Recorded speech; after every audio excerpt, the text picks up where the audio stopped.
Kitaplıklar Hira'ya benzer. İnsan kendini inşa eder orada. Zeki Bulduk.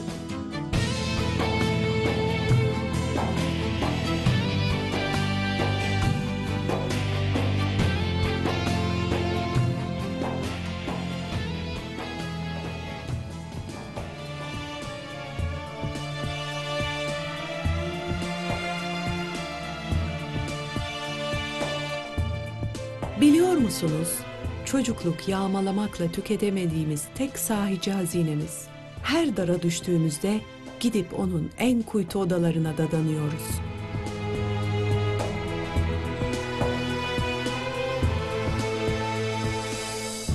Kedili Kütüphane'nin bu bölümünde konuğumuz Zeki Bulduk'la yazarlık serüveni ve kitapları konuşulacak. Hatırat bölümünde Ali Emiri Efendi'den güzel bir anekdot aktarılacak. Kalem bölümünde şark klasiklerinden Babürname tanıtılacak. Yeni çıkanlar, hep okunanlar, Kedili Kütüphane başlıyor. Zeki Bey, sohbete şöyle başlamak istiyorum aslında. İzleyiciler de biraz da sizi hem daha çok tanımış olur. Yazma serüveniniz nasıl başladı? Aslında belki de şöyle sormak lazım. Niye başladı? Şimdi büyük cümlelerle başlayacağım belki ama yazmak bir tercihtir. Evet. Doğmak bir tercih olmayabilir ama yazmak, yaşamak, eylem halinde olmak bir tercihtir. Ben bu tercihi 18-19 yaşındayken yaptım. O yıllar özellikle Bosna Savaşı'nın başladığı yıllardı. Bir şekilde insanların acılarına tanık oluyorsunuz. Acılara tanık olmaya başladığınızda ya onu dillendiriyorsunuz ya derde ortak oluyorsunuz. Elinizdeki alet neyse onu kullanmaya başlıyorsunuz. Benim elimdeki alet kalemdi. Bir şekilde o acıları yazmaya çalışıyorsunuz ve onca yıllık bir okuma serüvenimiz var. Ben okuma serüvenimde hep başkalarının dertleri üzerine ya da insan olmak üzerine, kendini yontmak üzerine, kendini eğitmek üzerine okudum. Bektaşi deyişlerinde bir söz vardır. Ben de bir insan olmaya geldim. Şimdi biz doğduğumuzda insan olduğumuzu zannediyoruz ama bu bir aldatmaca. Öyle bir şey yok. Etten, kemikten, kandan mamül insanlarız. Biz bunu artık uzamış yerlerimizi, küt yerlerimizi, kaba yerlerimizi hayatın içerisinde yontmaya başlarız. Ben yontma aleti olarak kalemi seçtim. Yazmayı hiçbir zaman başkası için düşünmedim. Kendimi eğitmek için düşündüm. Ama bir başkasının derdi üzerine yoğunlaştığımda başkalarının dünyasında yaşadığımı gördüm. Tek değildim. Bencil olmak hakkı yoktu elimde. Evet. Ötekileri görüyorsunuz, ötekilerin dünyasını tanıyorsunuz. Ya da işte okuma serüveniniz içerisinde bir yazar çıkıyor diyor ki ehliyet alacak insanlara diyor roman okutacaksınız. Olur mu öyle diyorlar. Tabii ki olur diyor. Roman okuyan insan diyor başkalarının da hayatı olduğunu görür diyor. Başkalarının hayatının da kıymetli olduğunu görür diyor. Bunu söyleyen Nuri Pakdil. Evet, bir sorumluluk yüklüyor aynen. belki de, değil mi? Şimdi ben o kitaplarda başkalarının hayatlarını da gördüm. Başka dünyaları da gördüm. Kitabın derin bir dünyası var. Belki de yayından önce sohbetimizde değinmiştiniz Zeki Bey. Demiştiniz ki bir derdi olmalı insanın ve sahiden o dert üzerine çalışmalı. Sizde edat olarak kalem vardı ve o dert üzerine kalemle gittiniz. Derdi olmayan insan değildir. Derdi olmayan beşerdir. Evet. Dert bir şekilde her insanın hayatında vardır. Bunu nasıl dillendiririz? Bunu nasıl şekillendiririz? Bunu bir eser haline getirir miyiz? Buna bakmak gerekiyor. Dert bizi adam ediyor. Ahmet Kaya'nın bir şarkısında geçerdi. Bu dert beni adam eder belki diye. Evet. Şimdi dert adam ediyor. Tecrübe ediyorsunuz. Hayatı tecrübe ediyorsunuz. Eğer kendinizi belli bir yere getirmeyi düşünmüyorsanız olduğunuz gibi de kamil olduğunuzu düşünürsünüz. Hani cehalet mutluluktur derler ya. Evet, bu çok baştan güzel itibaren bir söz ben çok iyi biliyorum dersiniz ve biter bu iş. Evet. Okumaya gerek yok. Dün yolda geliyoruz. Uzun bir yolculuktu. Dünya gözüme şey olarak görüldü. Alışveriş yapılan bir dünya. Benim memleketim Kırşehir. Şu an biçer döverler tarlalardalar. Öyle ki insanlar oradan buğday alıp bir yere götürüyorlar. Oradan işte onların parasını veriyorlar. Biçenlerin, çalışanların, rençberlerin şunu bunu. İşte koyun alıp koyun satıyorlar falan. Çok somut bir şekilde orada ticareti görüyorsunuz. Ve size genellikle sordukları soru şu: gittiğin yerde dairen var mı? Evin var mı? Neler aldın? Aldın, verdin. Bunun üzerine. Evet dedim, ya dünya böyle. Almak ve vermek üzerine kurulmuş bir şey. Ve ben bugüne kadar okuduğum insanlardan, konuştuğum insanlardan, sohbet ettiğim dostlarımdan almak ve vermek üzerine konuştum. Ama hiçbir zaman para, pul, mal, mülk üzerine değil. İlimdir, kitaptır. Al bu kitabı, ver şu bilgiyi vesaire gibi oldu. Şimdi birden çekindim. Beni takip eden, beni okuyan insanlara vesaire ilim alın, ilim verin demeye korktum. Çünkü öyle bir vandalizm var ki almak ve vermek üzerine insanların derdini yok ediyor. Dert almak ve vermek üzerine binmiş durumda şu an. Evet, bir tüketim belki Korkunç bir şekilde. furyası var. Biraz da tabii dikkatimi çekti sizin hakkınızda bir şeyler okurken. Edebiyat ve edep hikayenin sizi terbiye ettiğini düşünüyorsunuz. Peki sizce yazmanın bir adabı var mıdır? Var tabii. Önce ellerimizi yıkamamız lazım. Yok öyle. Ellerimizi yıkamamız lazım. Dünyadan soyutlanmamız lazım. Nuri Pakdil için şey derler. Bir odasında Kudüs resmi vardır. Mescid-i Aksa vardır. Masasının işte düzenli bir şekildedir. Tıraşını olur, abdestini alır, takım elbisesini giyer ve düzgün bir şekilde oturur yazar. Evet. Şimdi ben batılı yazarlardan da benzer şeyler gördüm ama bu el yıkamayla ilgili değil. 2 saat o masadan kalkmayacaksın diyen yazar var. Yazamasan bile spiral çiz der, daireler çiz der. Yazmanın bir adabı var tabii ki. Oturursunuz, yazı gelmeyebilir. Ben ilham ya da çalışma vesaire gibi kavramları çok fazla düşünmüyorum. Hani yazmanın retoriği hakkında konuşmak da istemiyorum ama mesela bizde çok popüler olan bir yazarımız şunu söylemişti. Siz ilhamdan bahsediyorsunuz ama ben %95 çalışırım, %5 ilham dediğiniz şey neyse odur işte derdi. Orada katılıyorum. Çalışmak gerekiyor, beklemek gerekiyor. Biriktirmeden yazamazsınız.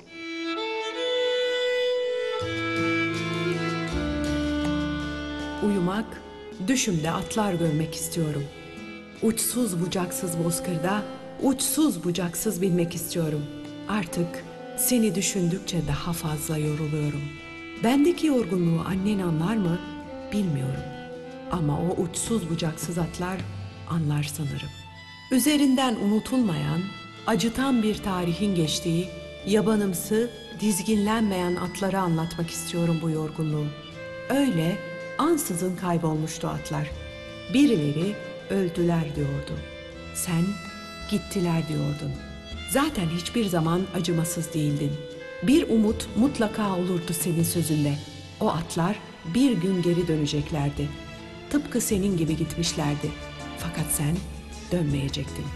Ya atlar da dönmezlerse, yelelerinde muradımın asılı gittiği atları yalnız düşlerimde mi görecektim?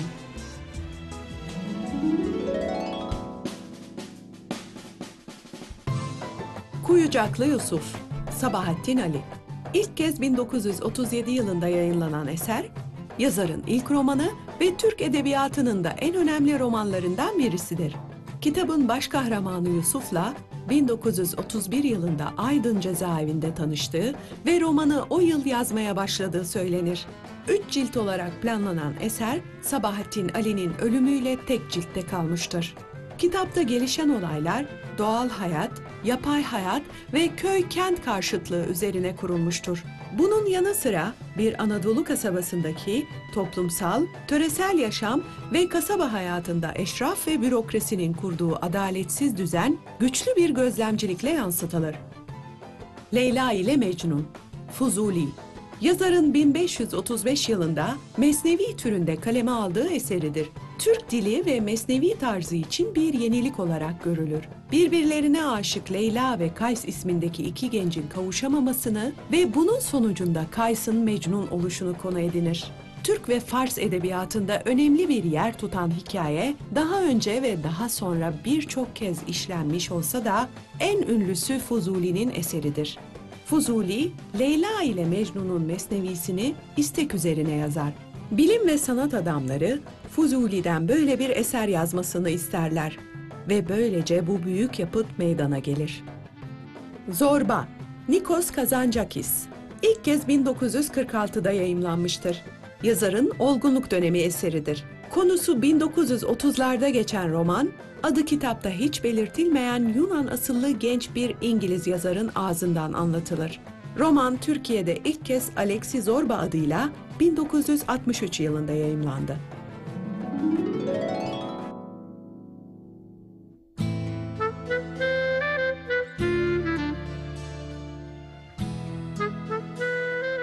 Millet Kütüphanesi'nin kurucusu Ali Emiri Efendi, eşi benzeri bulunmayan bir kitap delisidir. Herhangi bir eseri elde etmek için her türlü fedakarlığa katlanmıştır.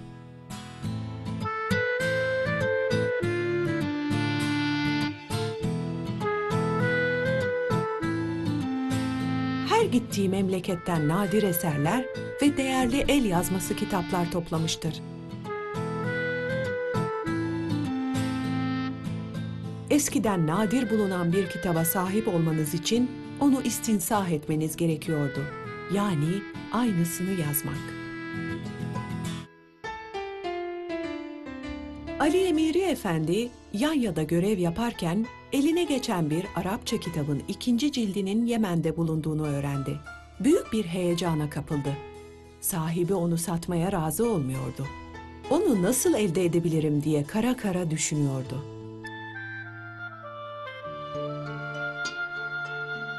Sonunda kitabı istinsah etmek için Yemen'e gitmeye karar verdi. Bir dilekçe ile başvurarak memuriyetinin Yemen'e alınmasını rica etti. Fakat tam bu sırada kitabın sahibi onu satmaya razı oldu. Ali Emiri Efendi de bir kitap elde etmek için Yemen'e tayinini aldırmak zorunda kalmaktan kurtulmuş oldu.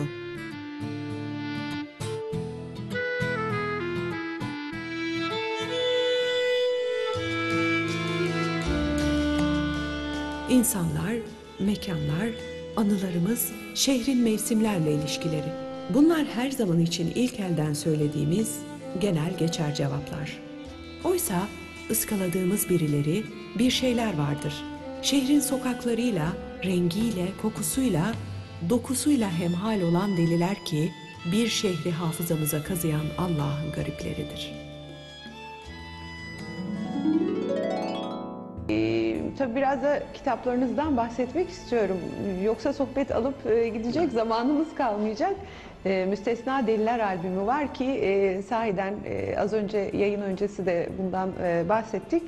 Dikkat çekici bir isim, içerik olarak da dikkat çekici. Bilmiyorum, bu türde kitaplar sık da çıkmıyor. Var yine de. Yine de sizden dinlemek istiyorum açıkçası. Sahiden deliler mi var burada, nedir? Kitabımızda sokak delileri var. Sokak delileri dışarısında deli midir, derviş midir olduğunu bilmediğimiz kişiler var. Bir de aykırı insanlar var. Mesela son 4 kişi akıllı insanlardır. Malcolm X ya da işte Üretken Ömer bir Muhtar. şekilde. Ha, evet. Onlar farklı eylem yaptıkları için. Ben Ömer Muhtar'ı mesela 65 yaşından sonra cihada kalkıp, ata binip cihada kalktığı için farklı görüyorum.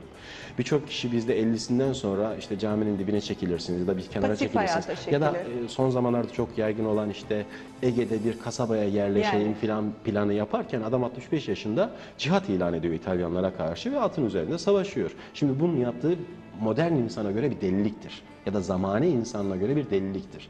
Ben farklı çıkışlar yapan insanları, sınır ötesi davranışlarda ya da çizginin dışında davranış yapan insanları oraya deli olarak aldım ama deli olarak düşünmedik. Bir özel olarak düşünmüştük. İsim değişikliği oldu. Müstesna Şahıslar albümü diye düşünmüştük.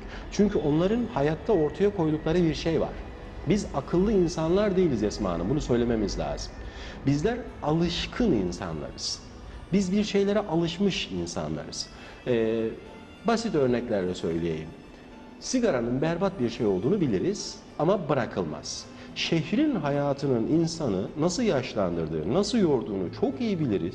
Hatta elimize bir imkan geçse bir kenara çekileceğimizi, bir çiftlikte yaşayabileceğimizi filan söyleriz ama asla gitmeyiz çünkü alıştık. Alıştığımız için yaşayan insanlarız. Onlar bir şekilde zinciri koparabilmişler. Şöyle mi diyebiliriz Zeki Bey? Onlar gerçekten rutinin çarkına çomak Evet. sokabilmiş Evet.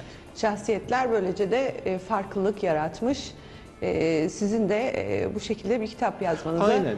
Ağırlıkla ama diyorum ya, sokak delileri, gariban insanlar vardır. Mesela bir çete, bir çita. Mesela İmdat Avşar abim var. Kırşehir'de güzel hikaye yazarlarından birisi. Geçen onunla birlikteyiz Kırşehir'de. Sen diyor benden önce davrandın, çeteyi yazdın ama diyor ben çeteyi diyor çocukluğumda biliyorum diyor. O Kırşehir'in yerlisi, ben köylüktenim. Bana anlattı, ilginç şeyler söyledi. İşte çocuklar onu taşlarlarmış. Bir keresinde o taşlayanlardan birini yakalamış. O çocuğun babası ya da annesi gelsin de ben diyeceğimi diyeyim dercesine. Sonra bir büyük geliyor, buna kızıyor. Şarapçı diyor, sen diyor delisin diyor, çocuğu bırak filan, kızıp bağırıp çağırınca o da ilginç bir şey söylüyor. Diyor ki, Ebabil de bir küçük kuştur ama diyor sen onu Yemen'e sor diyor. Şimdi İmdat abi diyor ki, ben diyor bunu araştırdım bulamadım diyor. Ben de acemilik yapıp abi ebabil kuşunu biliyorsun işte, Kabe'ye saldırdıklarında böyle oldu böyle oldu diyecektim, sustum. Benim de aklıma o geldi yani. Değilmiş. Olay şuymuş. Yemen'de kahveler vardır. Kahve ağaçları vardır. Ebabil kuşu kahvelerin tabanından delermiş. Ve içi boşalırmış. Yani müthiş bir ziyanlık verirlermiş. Küçücük bir kuş kahve bahçesini mahvediyor. Bunu söyleyen bir deli. Diğer kitaplarınızdan bahsetmek istiyorum. Gurbet var, Var, sıkça var, her tabii. zamanki gibi. Bunu neye dayandırıyorsunuz? Anacığım şey der, benim oğlum der doğdu doğalı gurbettedir. 11 yaşında benden ikinci kere koptu der. Evet, ben 11 yaşında... Ne güzel anacığım dediniz. Öyle, ne diyeyim? Hakikaten ben 2 kere koptum ondan. Bir doğumla koptum, 2 11 yaşında köyümden, memleketimden koptum. Yurtlarda kaldım, okudum vesaire. Yazları gittim. Gittiğimde de çocukken diyelim yaz tatilinde kalıyorsam belli bir yaştan sonra da artık 10 gün 15 günlüğüne gidiyorum. Daha fazla da gidemiyorum. Gurbet sürekli benim için. O yüzden Neşet Ertaş gurbeti çok iyi bilir. O hakikaten yaşadı. Ne Onun güzel de türküleri çok anlatır, iyi değil mi? bilir. Evet. Aynen. Ondan daha iyi anlatamam ben. Fakat hemşerisiyim diye biraz onun yüzü suyu hürmetine azıcık da biz biliriz filan demeye getiriyorum. Fakat kitaplarıma sinen ciddi bir gurbettir. Bu bir taraftan Neşet Ertaş'tır, bir taraftan Mevlana Celaleddin Rumi'nin Bişnev dediği yerdir. Dinle neyden hikayet etmede, ayrılıklardan şikayet etmede dediği yerdir. Hem tasavvufi olarak, hem halk irfanı olarak, hem de nacizane kendi halim olarak ben gurbeti yaşadım. Bir şekilde kitaplara da bu sindi. Yani Züleyha'da derseniz, Züleyha'nın baştan sona zaten insanı terbiye eden bir aşk hikayesi var ki ben o kadına hayranım. Biz hep gözümüzü Hazreti Yusuf'a diktik, Hazreti Yusuf'un gömleğine diktik. Ama onun parçalanmış gönlüne, yüreğine ya da önce hatada olup daha sonra kendisini düzeltmesine dikmedik.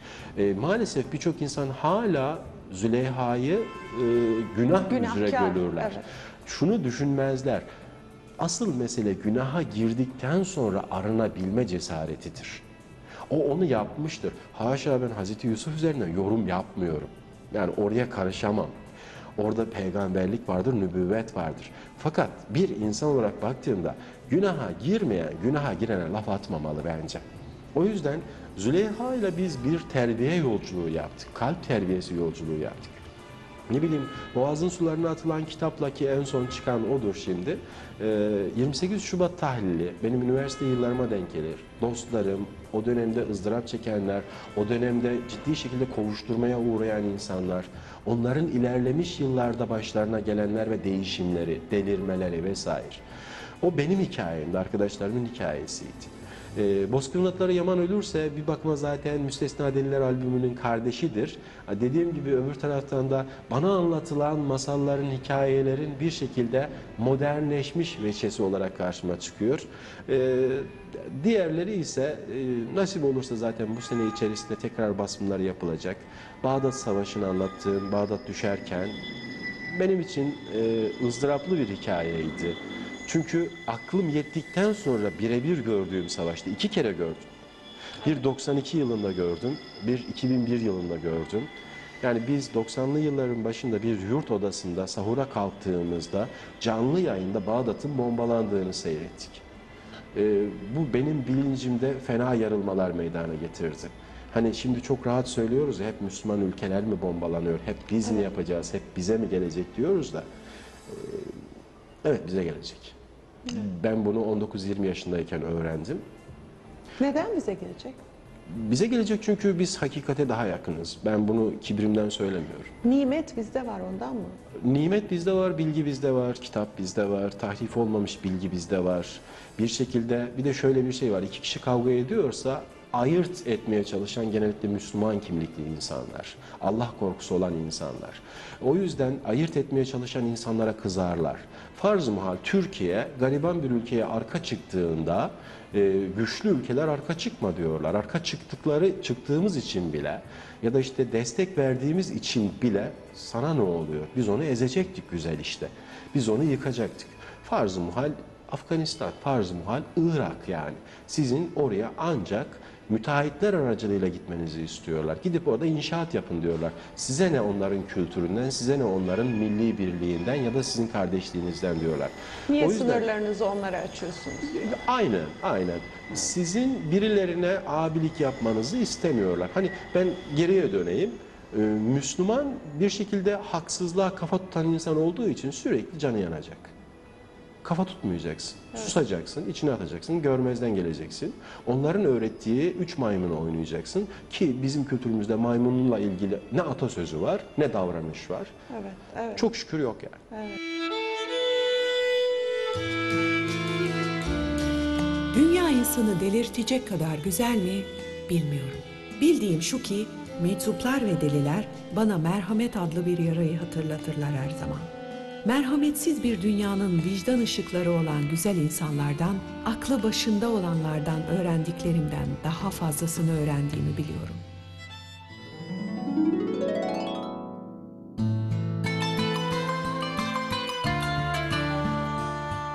Babürname bir otobiyografidir. Babür'ün 12 yaşında Fergana tahtına çıkışıyla başlayıp ölümünden bir yıl öncesine kadar olan zaman içindeki hayat macerasını anlatmaktadır. Eserde her yıl ayrı bir bölüm halinde anlatılır.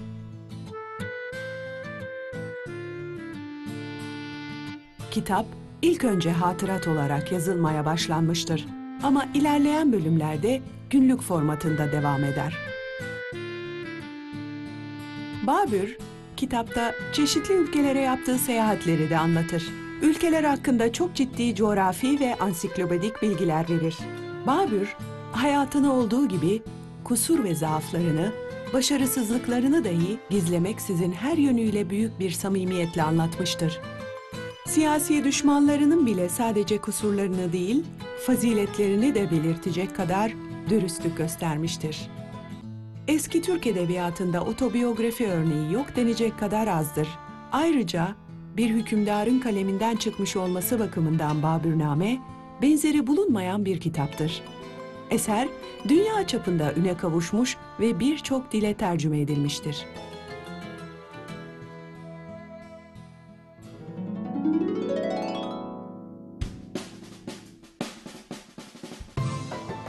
Gökyüzünde aracı kuşları, Atıf Bedir, Cümle Yayınları.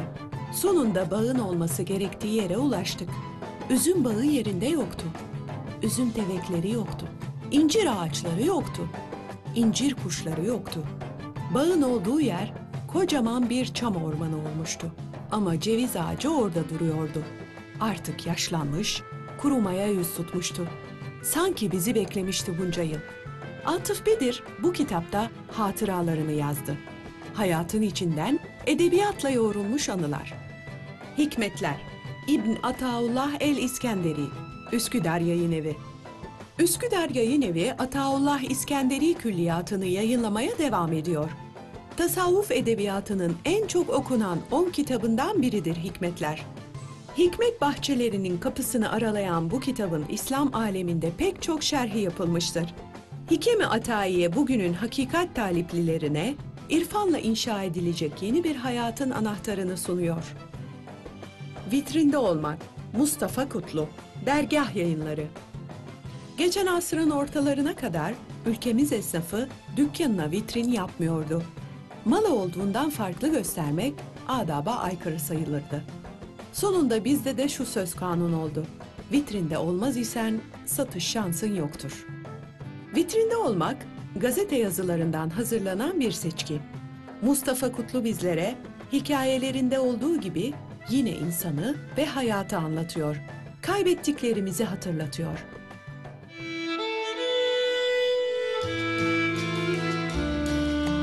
Birileri sizin için sofra hazırlıyorsa, birileri sizi gördüğünde mutlu oluyorsa, birileri sizinle gerçekten konuşuyorsa, birileri sizi mutlu etmek için çabalıyorsa, birileri sizin için yolculuk yapmışsa, birileri başkaları için kendinden veriyorsa, birileri size ulaşmak için 2 adım atmışsa, birileri sizin var olduğunuz için şükretmişse, birileri varsa size sıcak bir yürek vuruşu gibi yakın ve siz üşüyorsanız, biraz eşeksiniz demeyeceğim. Üzerinizi birilerinin örtmesini bekliyorsunuz demektir. Toprakla.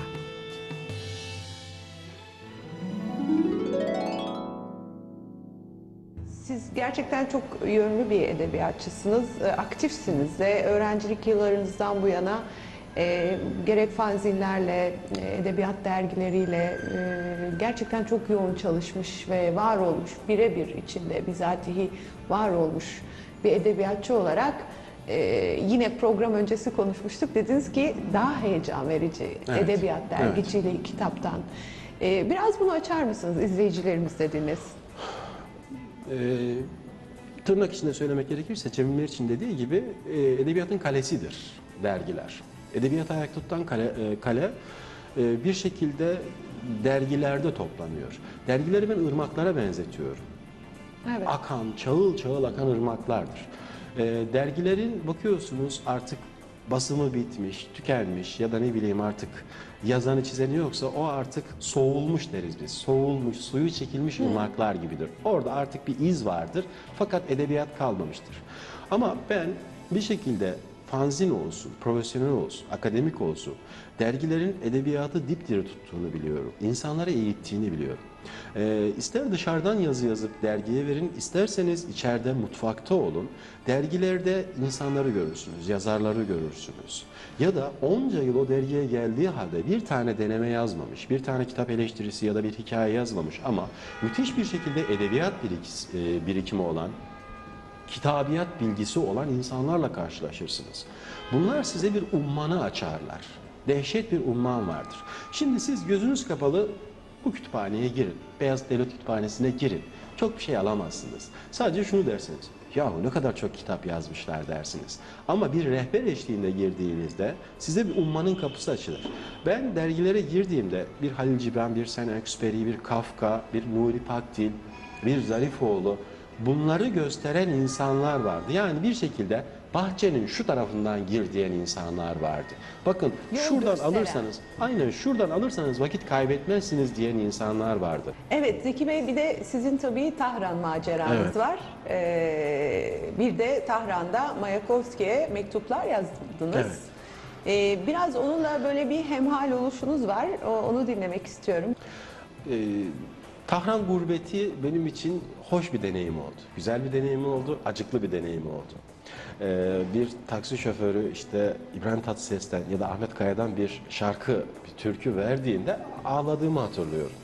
Ya şuradan şurası, uçakla 2 saatlik yol. Evet. Yani Ankara'ya gitmeden Tahran'a varabiliyorsunuz ya da Tahran'dan buraya gelebiliyorsunuz. Böyle bir şey var. Duygusallaşıyor insan, tabii değil mi? gurbet gurbettir yani. Ben eşimi, çocukları burada bıraktım. 1 yıl kadar Tahran Üniversitesi'nde misafir öğretim üyesi olarak bulundum. O süreç içerisinde çok güzel insanlar tanıdım. Çok güzel dostlarım oldu. Buradan hepsine selamlarımı, sevgilerimi iletiyorum. Fakat akşam olduğunda yalnızsınız. Mayakovski'nin bir resmi vardı bende. Dostoyevski, Mayakovski ve Firuk Ferruhsat. Firuk Ferruhsat ve Dostoyevski'yi bir yere yerleştirebildim. Mayakovski'yi koyacak yer bulamadım. Masanın üzerinde duruyor, çalışma masamın üzerinde. Dönüyorum, bakıyorum, onu görüyorum. Artık iş espriye döndü. Ne haber Mayakovski? Nasılsın Mayakovski? Bugün de üzgünüz Mayakovski falan derken ufak tefek yazmaya başladım. Mayakovski'ye hitap etmeye başladım. Fakat örtüşen bir taraf da var. Mayakovski gurbeti yaşadı, aşkı yaşadı, şair, devletle iç içe girdi. Devrim öncesinde hapse girdi 13-14 yaşındayken. Destek de gördü bir ara. Gördü. Onun ciddi handikapları, sıkıntıları vardı ama ciddi bir aşk ve gurbet hayatı vardı. Zannedersem oradan bir bağlantı kurduk ki en dokunaklı tarafı ise müntehir olmasıdır. İntihar etti. Müntehirdi. Ölümünden önce yazmış olduğu mektupta sevgilisine ne olur beni sev Lili diyor. Yalvarırcasına bir söz bırakıyor geriye. Bakıyorsunuz güçlü kuvvetli, sadece adeleleriyle değil zihniyle de güçlü kuvvetli bir insan başka bir insan tarafından sevilmek isteniyor. Onu bilmek istiyor. Bir yoksunluk yaşıyor. Onu hissetmek istiyor. Ben oraya küçük küçük taşlar attım. Mayakovski benim gölümdü adeta. Oradan ses duymak istedim. Mayakovski ile konuştuk. Belli bir seviyeye ulaşınca zaten mektuplar arkadaşlar dediler bunu kitaplaştır. Mutlaka bir hale yola girsin dediler. O yüzden hacmi de küçük olmuştur mesela ama okuyanlar şunu diyorlar. Fena bir hüzün yoğunluğu var, fena bir gurbet var. Fakat aralarda neler var? İşte kesik kesik cümlelerle hakikate dokunmaya çalışmalar, gurbetin, ayrılığın, hem dünyadaki o ayrılığın, ahiretten kopup geliş ya da işte ahirete gidecek olma hissi, yalnızlık hissi. Ben yalnızlığımı işte 40'ımı geçtikten sonra iyi hissettim. Malum 40 yaş peygamberlik yaşıdır. Evet, kemal yaşı değil mi? Hıraya çekilme vesaire filan. Ben adeta Tahran'a gidince hıraya çekilmiş gibi hissettim biraz kendimi. Ya da işte kendi hakikatimle, kendi muhasebemle baş başa kaldım. Ne yapıyorum dedim. Bir şekilde o sözler geldi dilime ve onları yazdım. Çok teşekkür ederiz Zeki Ben Bulduk. teşekkür ederim. Estağfurullah. Çok keyifli bir sohbetti. Çok sağ olun. Siz sağ olun.